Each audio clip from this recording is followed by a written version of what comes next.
పాండవులు కౌరవులు కలిసి పెరిగినా వారి మధ్య యుద్ధం ఎందుకు మొదలైంది? బంతికోసం వెతుకుతున్న రాజకుమారులకు కలిసిన ఆ అద్భుత వీరుడెవరు అనే విషయాన్ని తెలుసుకోవాలనుందా?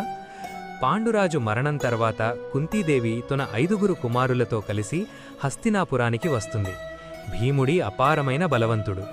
ఆటల్లో భీముడు 100 మంది కౌరవులను సులభంగా ఓడించేవాడు. ఇది చూసి దుర్యోధనుడి మనసులో అసూయ పెరుగుతుంది. ఒకసారి భీముడికి విషమిచ్చి నదిలో పడేస్తాడు. కాని నాగలోకానికి వెళ్లిన భీముడు మరింత బలవంతుడిగా తిరిగి వస్తాడు. కుమారులు పెద్దవారవుతున్నా వారికి సరైన యుద్ధవిద్య నేర్పే గురువు కోసం భీష్ముడు వెతుకుతుంటాడు. అప్పుడే ఒక విచిత్రమైన సంఘటన జరుగుతుంది.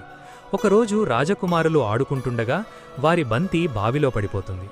అప్పుడే అక్కడికి వచ్చిన ద్రోణాచార్యుడు కేవలం గడ్డిపరకలను బాణాల్లా వాడి ఒకదానికొకటి తగిలించి గొలుసులా చేసి బావిలోని బంతిని బయటకు తీస్తాడు.